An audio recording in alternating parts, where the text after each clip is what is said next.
एक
का गिरा तो टेंशन, सबका गिर रहा है तो मेरे का तो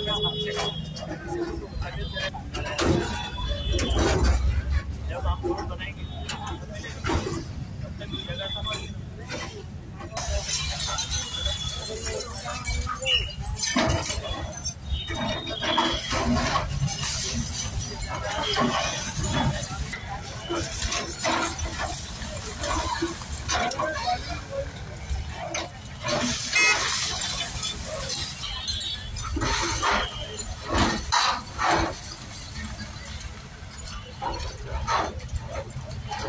बांधकाम हे तरी 100% ते फक्त इथंच नाही, पूर्ण शहरामध्ये छत्रपती संभाजीनगर शहरामध्ये जे काही बांधकाम रस्त्याच्या बाजूला आहे किंवा आत आहे, जर बांधकाम परवानगी घेतला नसेल हे सर्व बांधकाम जे आहे ते तोडलं जाणार आहे। त्यामुळे मी नागरिकांना आवाहन करतो, कळकळीचा विनंती करतो की तुम्ही तुमच्या बेकायदेशीर बांधकाम असेल, परवानगी घेतला नसेल, तुम्ही ताबडतोब महापालिकेचा तुम्ही अर्ज करा, गुंठेवारी नियमानुकूल करावा, अन्यथा मला नाईलाजाने आम्ही हृदयावर दगड ठेवून तुम्हाला तोडावा लागेल। त्यामुळे मी हात जोडून विनंती करतो की तुम्ही बेकायदेशीर बांधकामांना नियमानुकूल करा। परंतु ज्या ठिकाणी रस्त्यावर बांधकाम येत असेल, विना परवानगीचा असेल, तो 100% ते कोणाचाही असो, किती मोठ्या माणसाचा असो, ते तुटला जाणार आहे। आणि ज्या ठिकाणी परवानगी घेऊन पुढे येऊन सरकला असेल, रस्त्याचा अतिक्रमण करत असेल, त्याही बांधकामं तोडलं जाणार आहे। आणि एक महत्त्वाचा प्रश्न लोक विचारतायत हे की लगेच रस्ता करणार आहे का? 100% ज्या ठिकाणी ज्या रस्त्यासाठी लोकांनी ऑलरेडी महापालिकेला जागा हँडओव्हर केलेली असेल त्या ठिकाणी आम्ही 100% रस्ता करणार। परंतु ज्या लोकांनी अजून हँडओव्हर केले नसेल त्या ठिकाणी आम्ही जोर जबरदस्तीने काहीही करणार नाही। त्याला शासकीय प्रक्रिया ज्यामध्ये TDR असेल किंवा लँड ॲक्विजिशन ॲक्ट असेल त्या माध्यमातूनच आम्ही घेऊन लोकांना हे मोबदला करणार आहे। त्यामुळे अजून एक विनंती करतो, बरेच लोकांना ह्या विकास चांगला वाटतो, ज्या लोकांना गरीब जो कोणी बेघर होत असेल आपण ऑगस्ट 15 पर्यंत त्यांना मुभा दिलेला आहे, परंतु तरीही त्यांना बेघर होत असेल. काही सामाजिक संस्थांना मी विनंती करतो त्याला जबाबदारी घ्यावा. शासन म्हणून 2.5 लाख रुपये PMAY मध्ये आणि 2 लाख रुपये लेबर डिपार्टमेंटच्या माध्यमातून 4.5 लाख रुपये भेटतात. अजून काही लोकांनी हा सामाजिक जबाबदारी उचलून जर केला, मग हा शहर विकास होत असताना कोणीही माघार किंवा बेघर राहणार नाही.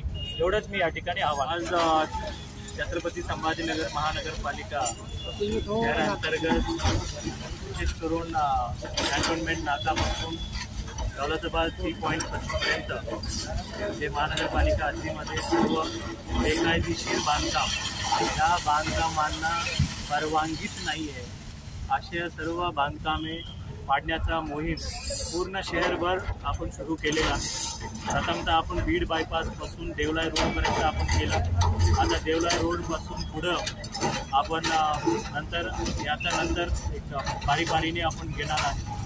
आणि आज जवळपास 600 इमारती किंवा टेम्पररी परमनंट स्ट्रक्चर्स आपण या ठिकाणी पाडण्याचं काम सुरू केलं. आज माझ्या बाजूला मिस्टर बाबूलाल महापुरे साहेब आहेत. त्यांचं बेकायदेशीर बांधकाम त्यांनी 5-6 महिन्यापूर्वीच त्यांनी बांधकाम केलं होतं, परंतु दुर्दैवाने त्याला मला तोडावं लागलं. जर ते परवानगी घेतला असता ते त्यांचा एवढा नुकसान झाला नसता. आणि तसेच शहरामध्ये आम्हाला सांगायचे की बेकायदेशीर बांधकाम तुम्ही बिना परवानगीने बांधकाम करू नका. तुम्ही परवानगी घ्या आणि परवानगी घेत असताना काही अडचण आला नक्कीच तुम्ही आयुक्त अपर आयुक्तपर्यंत तुम्ही लगेच येऊ शकता. आणि विशेष करून आता ज्या भागामध्ये बरेच भागामध्ये बेकायदेशीर बांधकामं केल्यामुळे त्याला गुंठेवारी अधिनियमामध्ये नियमानुकूल आपल्याला करता येतं.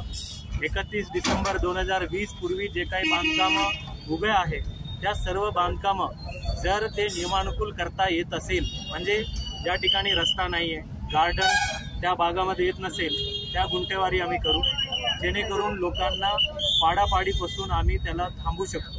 मान्य न्यायालयाच्या आदेशामध्ये सुद्धा हेच सांगितलेलं आहे, ज्या बांधकाम नियमानुकूल करता येत असेल त्या बांधकामांना लोकांनी 7 दिवसात अर्ज करावा आणि ते नियमानुकूल करता येते.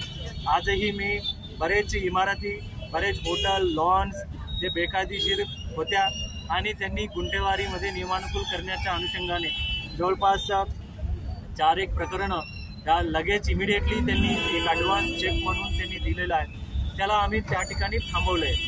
ज्या ठिकाणी बांधकाम नियमानुकूल करता येतं ते 100% आम्ही नियमानुकूल करू, जेणेकरून लोकांच्या अनावश्यक नुकसान करण्याच्या महापालिकेचा अजिबात इच्छा नाही आहे.